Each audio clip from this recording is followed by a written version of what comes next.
It's my pleasure to introduce our today's speaker. I can say we are going to have, as Christian said, a double feature because Tatiana is going to have a talk today and next week. So Tatiana, I did some stalking. So Dr. Tatiana Minayeva studied biology in Moscow and graduated with a doctoral degree in botany of the Russian Academy of Science. Botany, she has the very rare skill of telling peat mosses apart, or sphagnum. People who have ever tried to determine them know how hard it is, and it needs lots of practice and experience. And it shows that Tatiana spent lots of time in peatlands. So she became an expert in ecology and biodiversity of mares and peatlands. And as someone who knows how beautiful and how threatened these ecosystems are, I can totally understand why she became also an expert in the restoration of mares and peatlands. She has been working for WWF, Wetlands International, Russian Academy of Science, Russian Ministry of Natural Resources and Environment. She used to be an associate professor in Siberia, and is author of numerous publications, book chapters about mosses, peatlands, and their restoration, articles, among them articles in Nature, technical reports for the United Nations. She has been working in Russia, Mongolia, Netherlands, Germany, and nowadays Tatiana is a scientific director of the ecological consulting Care for Ecosystems, which addresses ecosystem restoration, conservation, and wise use with focus on peatlands. And they are working on finding solutions for land use improvement in the face of climate change. So today, Tatiana is talking about nature-based solutions, climate neutrality, and sustainability for people, view from the ground. And the background is that politicians and city managers often use terms like the strategy of sustainable development, climate neutrality, ecosystem services as marketing tools. On the other hand, environmentalists and civil society try to apply these concepts and act locally, following the motto, think global, act locally. And on the other hand, local communities still do not accept these changes in their daily lives as long as it's not connected to financial benefits. So Dr. Minayeva will introduce the above concepts, discuss tools, describe experiments, and present some best practice examples. So I'm happy to have you here, and we are all looking forward to what you're going to say. Hello, everybody. I put a little bit other name of the presentation, but it does matter. And really, this is a lot of rumors about that all this sustainability, it's just scam, just the politicians wants to put it behind their own other agenda, just to push their own agendas, and the same about the climate neutrality. And that's why I decided that it's time to address students with some overview that when you, as a specialist, even on the biodiversity and taxonomy or the organism level, will be invited in the assessment exercises, working for the companies or working for the government here or at home, then you just have these basics and know where to look up when you have questions. So, okay, let's go. So, sustainable development, climate neutrality, carbon footprint, nature-based solutions, these all terms, as I told, very often are used for greenwashing, for governments and companies, but sometimes they are applied to the extent to which somebody understands or is based on the common sense, so without looking what is really behind it. Yeah, so just, okay, sustainable development, okay, I know more or less what it is, let's apply. Sometimes people follow the standards and methodologies that are not applicable to the case where they are. For example, we use a national methodology for the reporting on the level of the city or the suburb. Yeah, so this is also not a good case. Some groups are focusing a lot on the outcomes, the public awareness. Yeah, so use this really for public awareness, nothing better in this. This is good, but also something should stay behind. The best solution is to implement and outreach adequately. Yeah, this concept. For this, we have to know what it is. So let us start for sustainable development. I don't start very long ago. It's enough in Zenkelberg old stuff. I will not bother you with it's 1830 or 1915, but at least I will look at the period which is as old as I am. So when I came to this world, the parents were playing around, in hippie and smashing tomatoes and eggs to policemen and all this 60s with the freedom, and this all came to the mature civil society. And this mature civil society started to think what's going around us, and they put a lot of attention of some specific facts, like chemical and nuclear weapons, like overfishing, for example, or air pollution. There was a lot of fun about the ozone layer depletion, that we don't use these sprays and fridges anymore. Contamination and pollution by oil, pesticide, herbicides. There was recognizable problems on some species, like flag species, like bison, for example. You can see bison. You can't see insects, so which are disappearing. So heritage, the problem of poverty, the limits for conservation faced to the land degradation. So the problems, and the last was the limits of growth, when the group of scientists put up together this concept and said, no, okay, we can't grow anymore. It was addressed like the problem solution. Problem solution. Overfishing, convention on fishing. The problems with species, okay, the convention on migration species, on CITES, on the trading of the parts of animals, not sustainable conservation, conflicted land use, okay, we go to biosphere reserves, 1970, the resolution, poverty, okay, International Convention on Economic, Social, and Cultural Rights, 60s. This was the approach of the 60s. And this approach is okay, but it was disintegrated. There were no synergy between those conventions and no coordination. It was already something because it was a lot of awareness on that. At least, how we say, a wide circle of a narrow amount of people. Actually, in 72, there was this very famous Stockholm conference, maybe not famous for you, but those times everybody was referring it next at least 20 years. That it was a very nice event. On the top of all this, United Nations asked to form countries to form the Commission on Environment and Development, and this commission was voluntarily chaired by absolutely marvelous woman, Gro Harlem Brundtland, and with 22 experts, she developed the report, which was called Our Common Future. So what was so marvelous about this woman, about this concept, and about this report? Sustainability was not new concept. It was before in the literature, and it was before in the practice of indigenous people. So it was before. And sustainability as just physical concept or like philosophic concept is a state in which one can stay forever due to the ability to maintain or support all processes over time. For the planet, it means harmony, just very philosophical, between people and nature, between people and planet and nature and such things. They put together terms sustainable development. So when sustainability is the end goal, so the sustainable development is our journey. So how we reach this sustainability.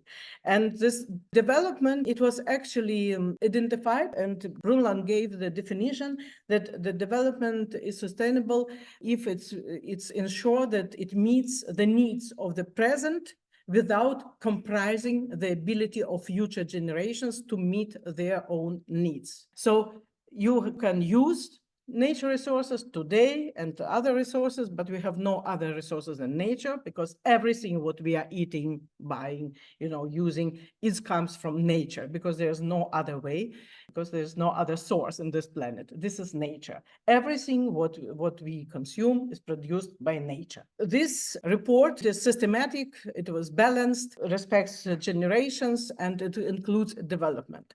And this including of development was actually the most painful, because a lot of very, very green people were telling you can't make development and sustainability. Yeah, nature is development. It's impossible. It is absolutely contradicting.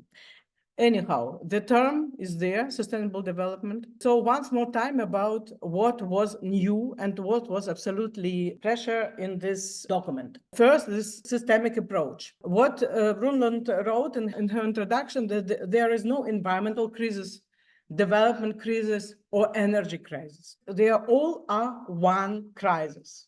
And nowadays, we can also add health crisis, the pandemic, and war crisis.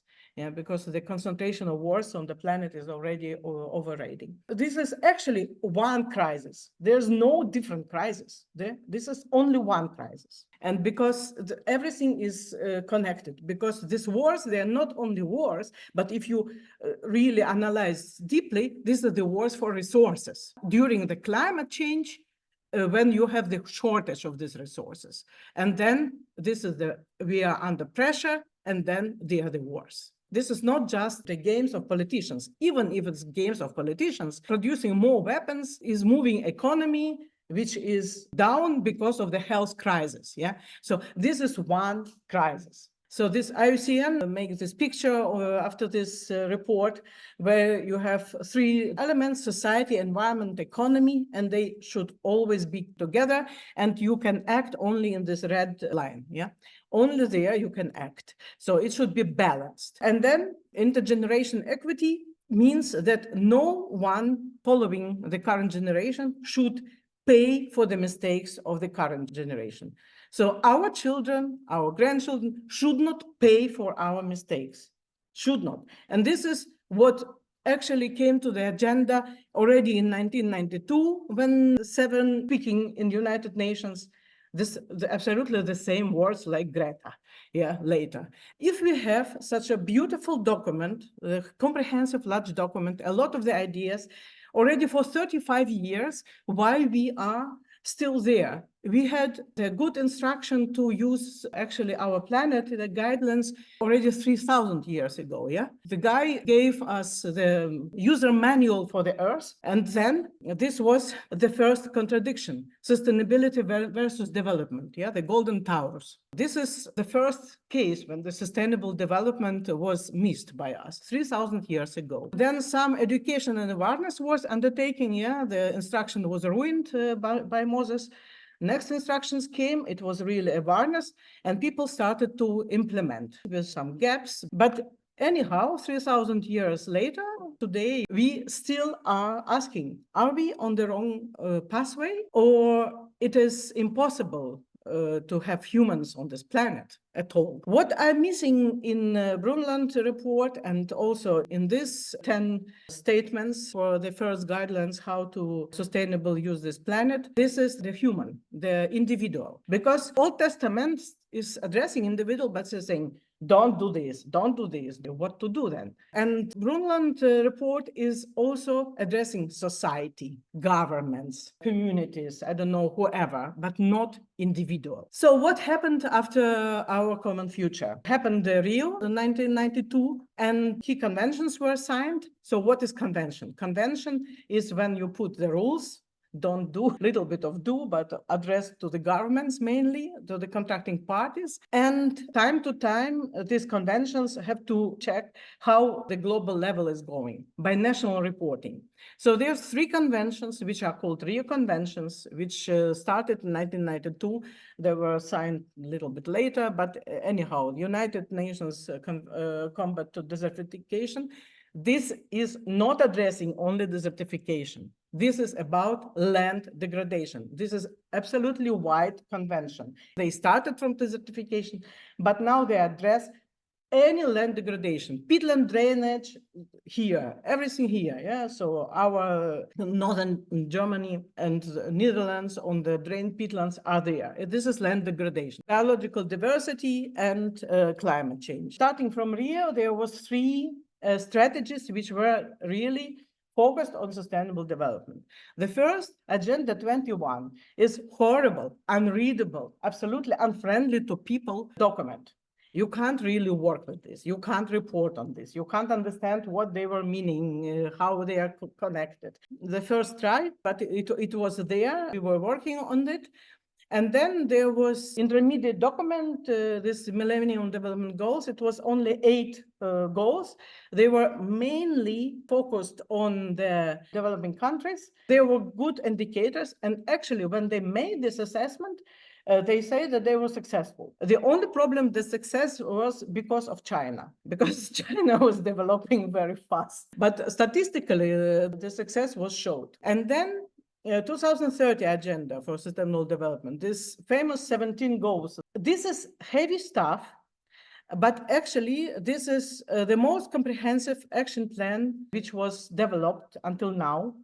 Very good, very user-friendly, even if it's a very large document. It is based on 5 Ps, yeah, these pillars: planet, prosperity, peace, partnership, people. It introduced 17 goals with a really very clear target, indicators, and methodology, how to apply these indicators. And this is the key, because you have clear instruction how to check where you are in these goals and this target. This instrument was developed by global community addressing contracting parties to check on the level of the countries, the status, not on the level of Görlitz or the level of Nikolai-Vorstadt. So the principles are integration. You can't work on one goal. You have to work on everything together.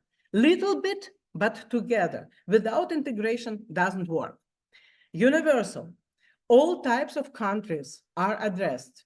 Development, very poor, very rich. There are methodologies how to compare Germany with Hawaii. Yeah? This is really well thought of.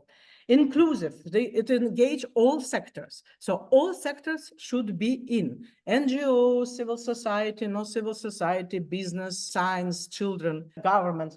Everything should be this. LNOB principle, which is leaving no one behind. It means that at first you care about the last countries, the weakest countries, and then about the strong countries. It is constructed like this. This is, of course, this nice picture, but behind every figure, this is a lot of target and indicators. And there's 2 types of targets. One is substantive target, yeah, which is say, okay, we have to have more species, more access to water, and other stuff. And the other target are the mean, how we reach this substantive target. We develop more cooperation, we develop more science, we develop more capacity. This is the mean. There's 2 types of target, and every target has indicator. So 169 target, 230 indicators, and usually there are 248, but 18 indicators are repeating. This is normal. The process of assessment, as I told, is applied by methodologists. So the countries can assess themselves. This is voluntary, but mainly assessment is making Secretariat, which is sitting in Bonn and also in Geneva. They are looking at the statistics and they are assessing countries. So you don't make national report, you can, yeah, it is supported. Germany had done 2, 2016, 2021. Actually, the people are doing it for you, yeah. They're basing on methodology and looking on the literature or statistic data, official statistic data of the national level. No land, no Saxonia, yeah, no Görlitz, but Germany. There is no indicators provided or methodologies where you can really assess this lower level. So if you want, you have to do it yourself to develop these methodologies. You can't apply the national methodologies to Görlitz, for example. Just to show on example, just to show how it is organized. Left is substantive target and right are indicators, yeah? You see, 6.1, by 2030, achieve universal and equitable access to safe and affordable drinking water for all. And then 6.11 indicator, proportion of the population using safely managed drinking water services. You have this in your statistic. If you don't have, not good. And the convention tell you, okay, you should have this, the United Nations. And the United Nations is coming, the experts are coming every July to assess progress and report. So, and the same, for example, means of implementation. By 2030, expand international cooperation and capacity building support, 6A, yeah? 6A1, amount of water and sanitation related official development assistance that is part of government coordinated spending plan, yeah? So the cooperation brings money. This is the idea of this. This is the means, and this indicators is money, that the programs are funded, yeah? So this is how this is organized. Okay, look at German. I put just 3 goals. So quality of education, bad. Okay, gender equality also. Seats held by women in national parliament, low. Clean water, everything okay, no worries. So you see this gray dots, this is no information. Statistic is not available. For example, freshwater withdrawal. This is critical for Germany. This is what we have to report on. Freshwater withdrawal, what we take from ecosystems, we don't know. Anthropogenic wastewater that receives treatment. It is positive, but 2 gray dots say that it is only publications, yeah, from only, no statistics, no statistics. Why? For example, scarce water consumption embedded in imports. It means that you are okay with the production here, but you are buying the products from the countries which are scarce in water because they are bringing you the strawberry from Spain. So this is the overview of Germany. Green is SDG achieved, no, nothing. Then challenges remain. Significant challenges remain, this is orange, and red is major challenge remain. So climate change, yeah, climate action and responsible consumption is still a challenge for Germany. And we see that, for example, in quantities, this is decreasing. Yeah, so this is a large difference between rich and poor, and the same poverty. Yeah, in poverty indication, Germany is going down. This is obvious because we had all this crisis with migrants once, with several wars now again migrants and such things. And this is about the policy. We see that everything is nice. Yes, reporting, all bureaucratic procedures are fulfilled. Yeah, so the strategy action plan is in place, the decision here, but there is no funding. SDG in national budget is not assigned. So when I want really to do something on the ground, what beautiful ladies here sitting are doing, yeah, this sustainable development, Nachhaltigkeit. You know, when my neighbor Andy is making this with children in his cathedral, these beautiful things for bees, I would not actually start to explain him that he's meeting sustainable goal 4 and 15, you know, I just let him know this. But if I want to include it in the report of Stadt Görlitz, then I will facilitate that we gather information about such initiatives along Görlitz, then we can report on it. But we won't go to people and say, to meet the sustainable development goal 4 and 5, you have to do bee houses, yeah, bee hotels. No, yeah. The same like when my partner is growing here the wine and producing every year a lot of wine juice, he is meeting 2, 12, 13 and 15, but he's not doing this because he wants to meet the sustainability goal, but just because he's doing this. Yeah. So what I want to say, don't try to put local initiative to squeeze them in the 17 goals, because they are to assess. If we want to assess this for Görlitz government, that Görlitz government reported to Saxony and Saxony reported national reported to UN, then okay, but then it should be this way of initiative, to collect this information, to put it and to report that yes, Görlitz is moving along this path. We have very bad climate indicator, and that's why my next is about climate neutrality. Okay, this is really very difficult thing here. Convention on Climate Change, yeah, which stands for UNFCCC, was actually formulated in 1992 in Rio process and got enforced in 1994. What convention says, not Paris Agreement, not Kyoto Protocol, nothing. The convention, yeah, it says, okay, it's climate change. Yeah, all parties agreed. Yes, it's climate change. It's climate change due to anthropogenic emissions which are caused by anthropogenic activities. Yes, countries agreed. They set some goals which we have to achieve, yeah, to keep the temperature this and that, yeah. They direct some funds for climate change activities. They make the mechanism on the reporting to keep tabs on the problems and what's being done about the means of national reporting. They recognize the needs of balance between development and reduction, yeah, so that we have to do it accurately, that we don't ask development countries now, okay, we make all our goods by emitting all these things here, yeah, emitting greenhouse gases, and now you please reduce, yeah, don't develop and reduce, no. So this also, this was taken care. And they kick out the concept of the adaptation. They said that we should not only reduce greenhouse gas emission, but we have to adopt. And this also should be coordinated by convention internationally. And there was several means. The Montreal Protocol, this was about this old stuff, this ozone depletion gases, but they also developed the Kyoto Protocol on these greenhouse gases, CO2, methane, N2O, and several other gases. The Kyoto Protocol gave to the developed countries the certain measures to where they have to reduce their emissions. And this was working more or less, yeah. And when they can't reduce these emissions, they have to develop the Clean Development Mechanism project, CDM, in the developing countries and try to reduce there. And this worked, but at the end, it was really already counterproductive. And then the convention came and the contracting party came with the Paris Agreement idea, which is based on the nationally determined contributions.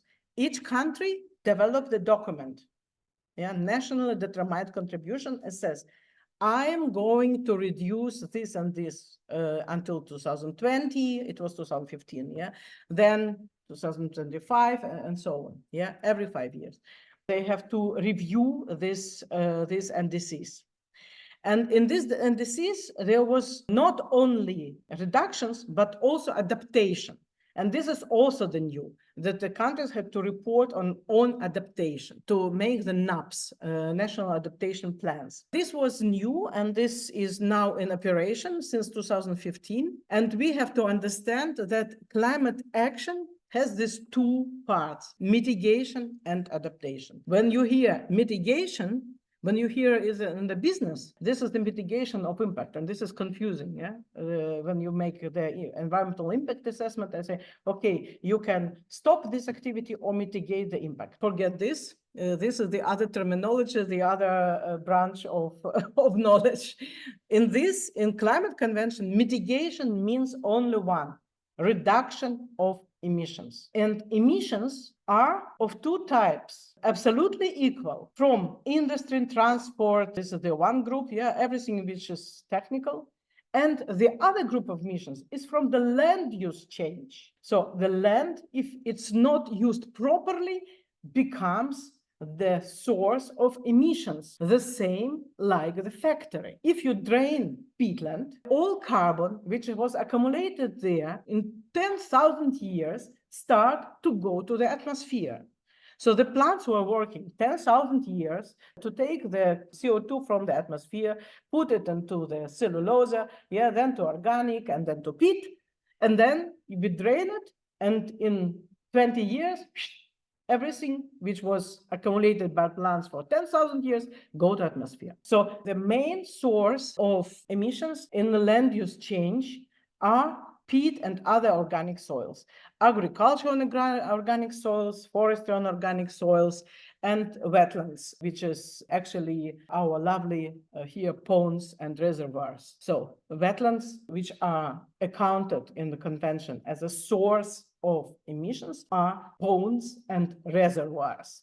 Just to be aware about the landscape here. All artificial, not natural. This is mitigation. So you have to reduce your emission as a country from land and from industry, energy, and others. And the other is adaptation. And this is tricky because, yes, countries are asked to develop national adaptation plans, but actually indicators are very weak. And one of the indicators could be actually this sustainable development. Because what is adaptation? Adaptation is resilience. If your community is resilient, then you can adapt to climate. What is community is resilient? It is rich, it has enough nature resources, it is healthy, it has good insurance, it can make good quality of construction, it can make the landscape planning and settlements in the places which are safe and other things. It's all this adaptation needs money. Not developed country is worse adapted than developed country. And this is clear. And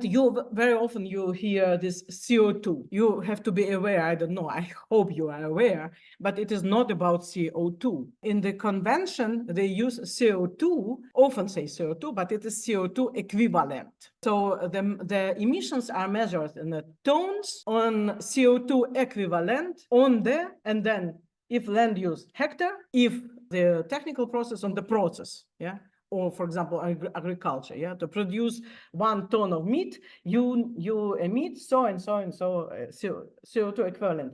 Why equivalent? Because this includes all greenhouse gases, but they are recalculated in relation to CO2. CO2 is very long time staying in atmosphere when it is released. It has certain radiation capacity to catch the energy which is coming from the earth, from the planet, from the surface. Yeah. So these molecules are hanging in the atmosphere and they are getting the energy and don't give this energy to go further. That's why we are warming up. This is accounted like the global warming potential 1. And then all other gases are compared to CO2. And what global warming potential they have in the 100 years. Methane is more strong than CO2 27 times. Yeah, so it has global warming potential 27 times. But, for example, in 20 years, it has potential 80. So when I'm country, I'm reporting 27. When I'm business and I go, okay, I do now reduction. Yeah, this is my carbon project. Yeah, I can report actually 20 years and report a reduction of 80, global warming potential 80. So my carbon credits will be more like expensive. Yeah, so this is the principle why they have the CO2, but in really they calculate their other gases. Yeah, and N2O has even a larger global warming potential. But methane is living shortly. Yeah, so 20 years, it's 80 potential. In 100 years, half of methane, more than half, yeah, 1/3 of is gone already. So it is already weak. Okay, so this is, I just put it here as why CO2, because you always hear CO2. Remember, this is not about CO2, because it is also significant for understanding the process, because when I'm telling that the reservoirs and ponds are sources of greenhouse gases, they are sources actually of methane and N2O. From the fertilizers which are going from the fields to these ponds. Yeah? So what is climate neutrality actually, about which we are speaking here in Görlitz? Climate neutrality, which is how it is identified in the convention. It refers to the idea that achieving net zero greenhouse gas emissions by balancing reduction and emission. And reduction is going through the removals. And these removals, they should be anthropogenic. You can't say, we have a lot of forests, yeah, we don't care. Yeah, like, for example, when I was working for Russian ministry in the beginning of 2000s, and I was making for them this national reports, yeah, They were saying, okay, we have so much forest, and no, your forests don't count. They just don't count because you have to plant forest. When you plant forest, then it can be counted as a sink. But if the forest is growing anyhow, it is not. It is zero. It is our baseline.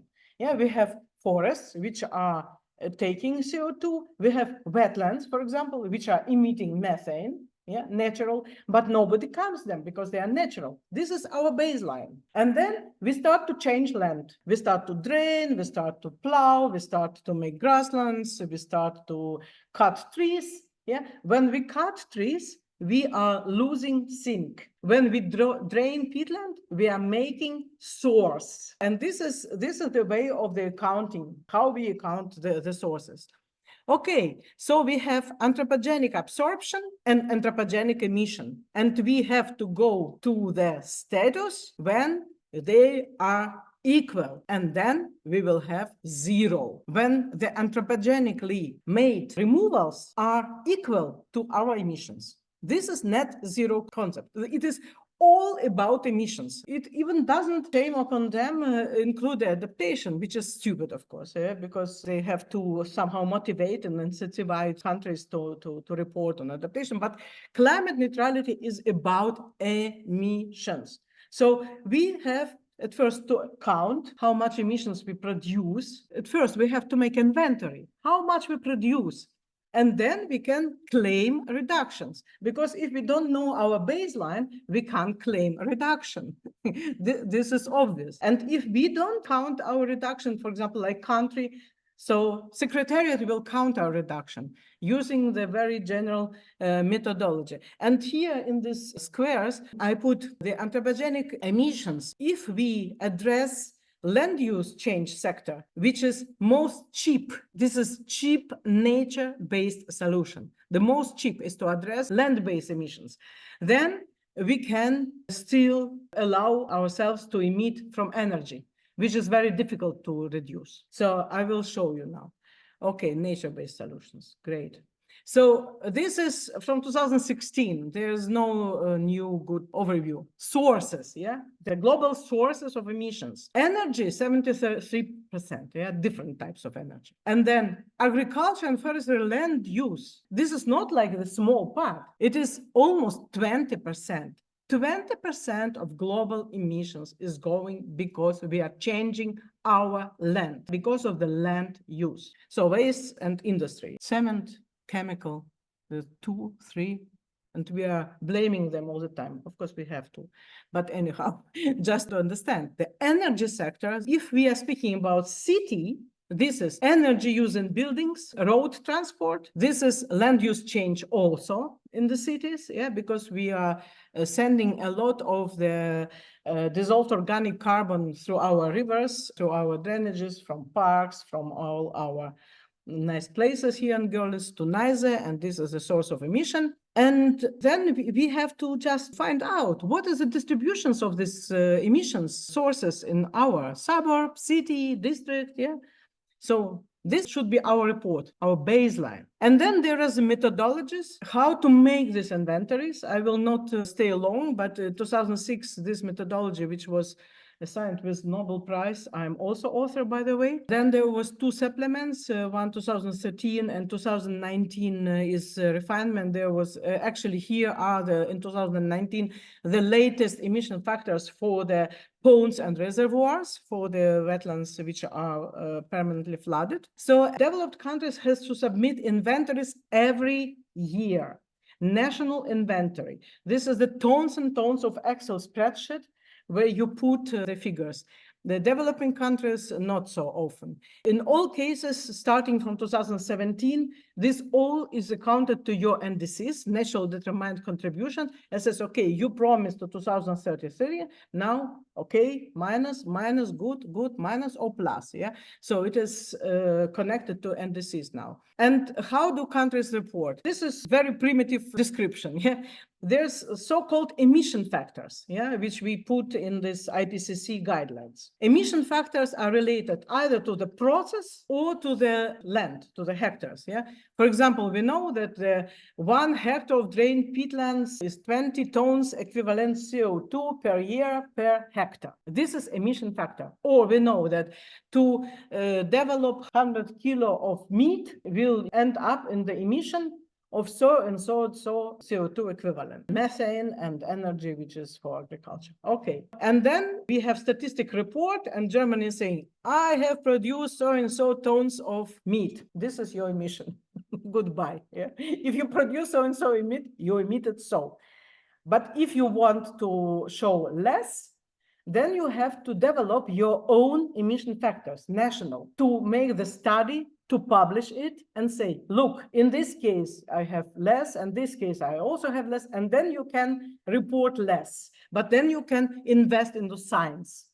It will be more precise, mostly less, because our what we did, IPCC factors are very rough, absolutely conservative, much higher than reality. We know this, But this is safe to report less, Better you report more than less. This is how countries report. So they make these tables, long tables. They count from statistic or from satellite images. This is tier 3, for example, The changes in lands. You can take statistic, which will be rough, or you can make drones or satellite images and report kreis by kreis, district by district, which will be more expensive, involve more science, but it will really give you the picture then. And then you multiply on these emission factors and say, okay, my emissions this year was this. This is how countries are doing this. So what we have is Germany here. We have this Klimaschutzgesetz, which was signed in 21. When Svenja Schulz was still minister, so she promised what? 2030, 65% less CO2. Oh my God. 2040, 80 less. But this is the picture.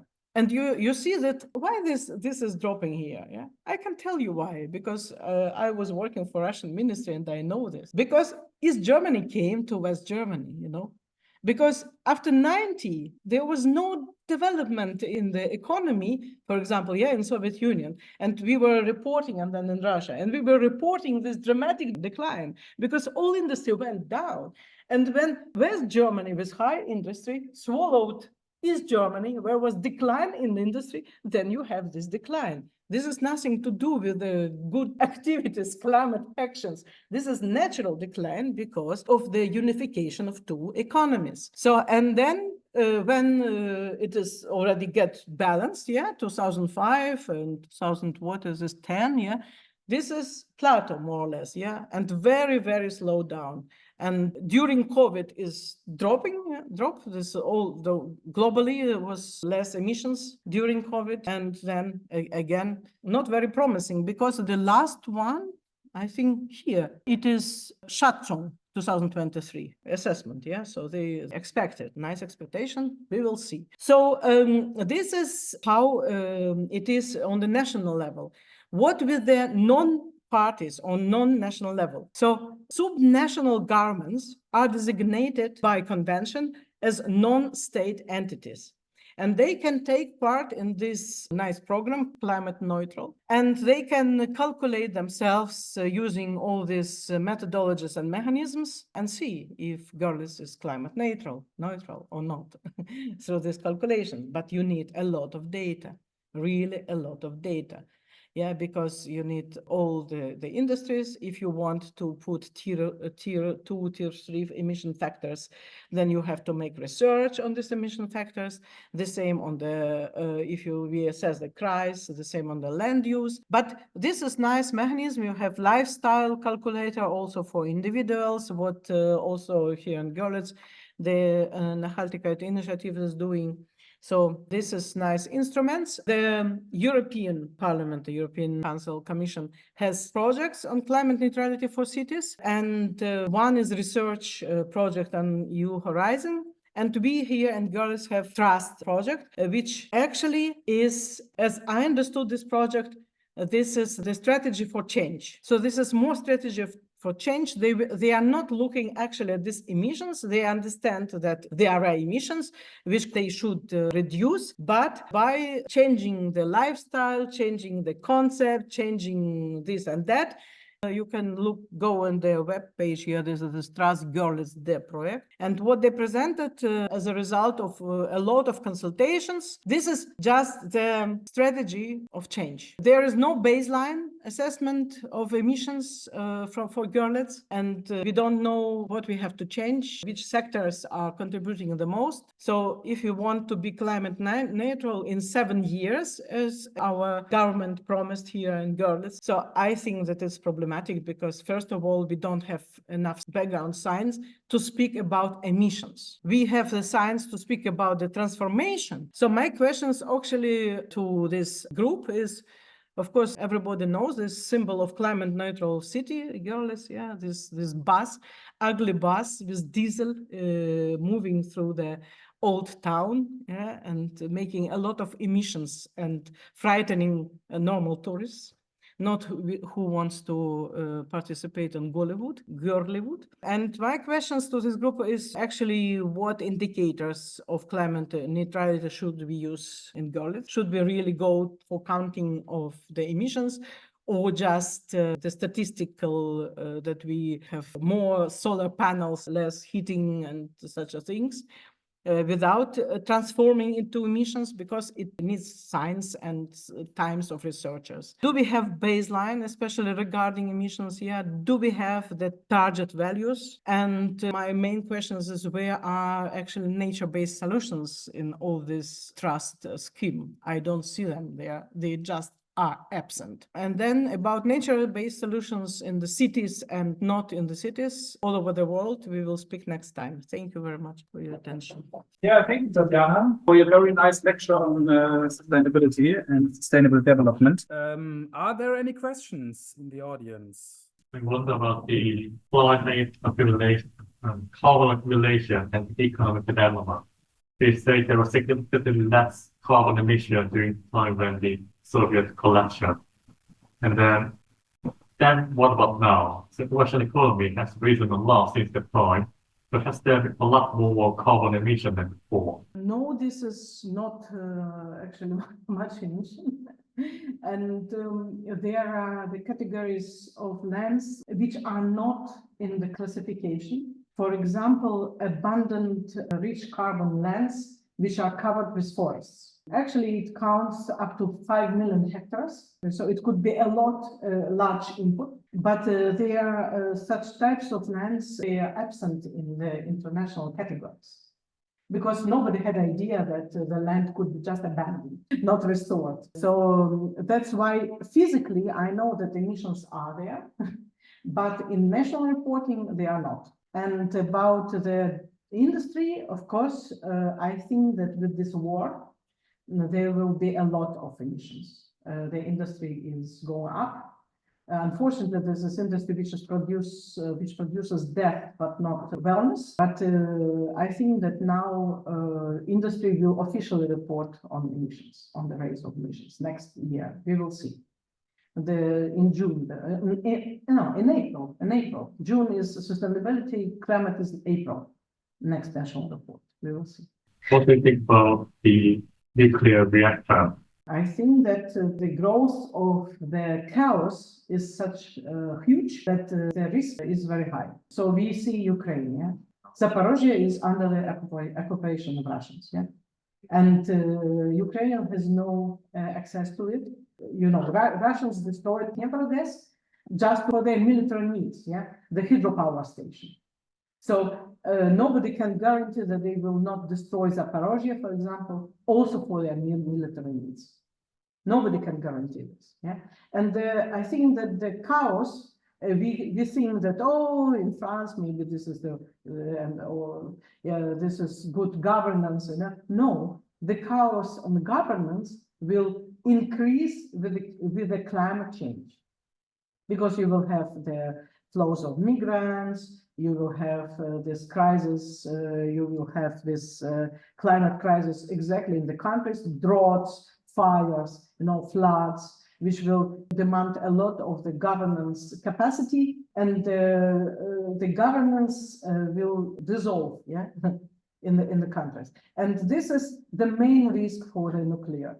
This is not about how you treat the nuclear wastes. If you treat them properly, it can be, you know, the technologies are there, but the governance is not there. It is risky, yeah. It's not just risky, it's fucking expensive. It's like 6 times more expensive than other energy production. So it's basically quite stupid. And because also, you know, when you make this your cost-benefit analysis, you have to include the highlands of Tibet and other Central Asian mountains which are digged for uranium, and those are the last sources of large rivers flowing on the east to China, on the north to the northern oceans to Russia. Those mountains are the sources of these rivers. If you are misusing this, maybe very small by the area habitats, you are losing the water. When you include in the nuclear all upstream process and then downstream process, I mean now in the business model, not in the landscape, yeah, the upstream, downstream, yeah, and downstream process of the supply and risk and utilization, yeah, the commissioning of the project, then it is, yeah, it is, as you told in your French, fucking expensive. Yeah. Further questions? Yes. 770 years ago, we had the Codex Hammurabi. 1776 years after Christ, we had the American Constitution. And how could you fix so precisely the 10 canons of Moses with 3,330 years? You know, this is very heavy philosophy, of course, here. But I mean, if you paraphrase in more democratic way 10 statements or constitutes of Moses, I think it will work. Just paraphrase a little bit friendly for people, for individual.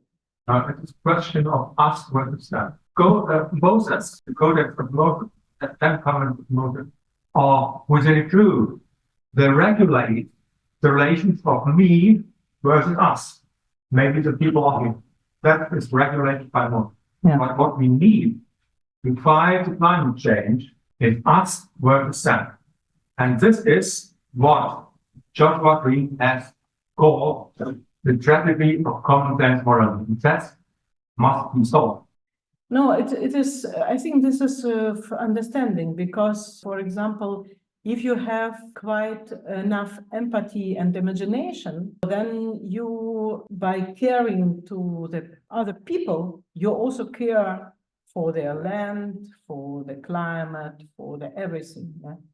So it's just empathy and imagination. And this is the explanation how we can lead international negotiation. Our strategy, how these negotiation should be done. So it's very interesting and very, I think, fascinating work. Thank you for the tip. Yeah.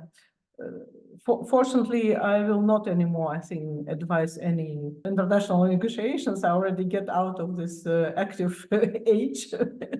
But yeah, thank you.